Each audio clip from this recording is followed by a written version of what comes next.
plusieurs missions des Nations Unies au cours des 3 dernières décennies, notamment la MINUSTAH. Si certaines de ces missions ont contribué à stabiliser temporairement le pays, elles ont également laissé un héritage lourd de conséquences. Des allégations de violations graves des droits humains, y compris des abus sexuels, ont ébranlé la confiance du peuple haïtien.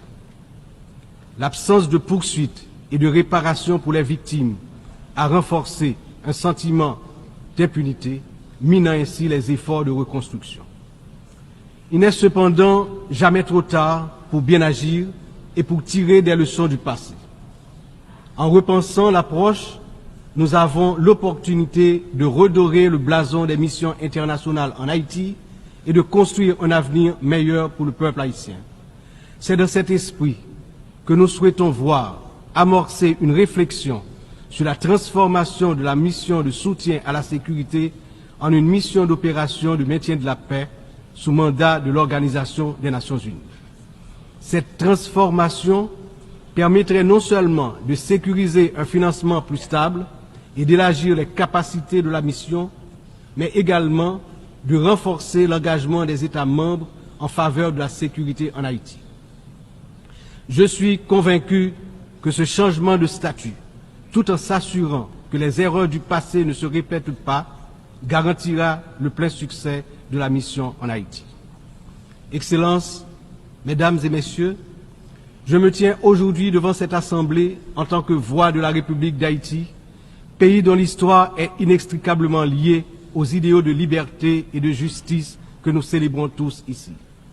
Mais Haïti, la première nation noire indépendante du monde, est aussi la grande victime d'une injustice historique qui a non seulement retardé son développement, a aussi marqué son peuple d'un fardeau dont les répercussions se font encore sentir.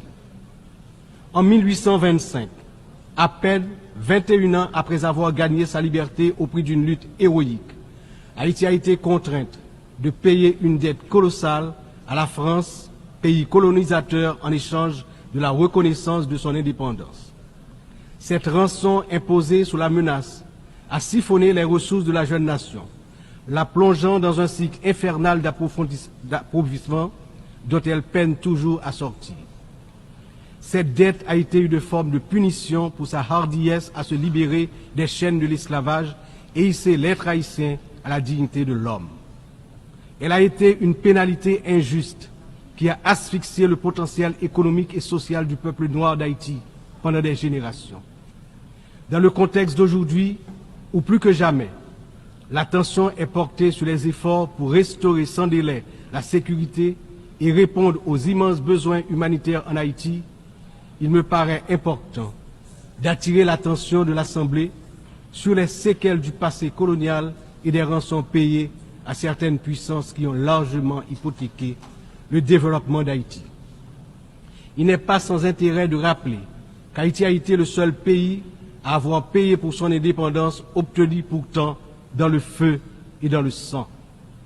À la veille du bicentenaire de cet événement inédit dans l'histoire du monde, n'est-il pas venu le moment de la restitution des montants consentis?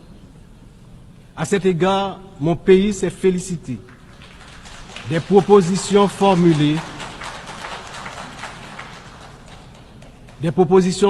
par un certain nombre de gouvernements et également certaines agences des Nations Unies pour des actions concrètes en vue de la reconnaissance, la réparation et la restitution des torts du passé.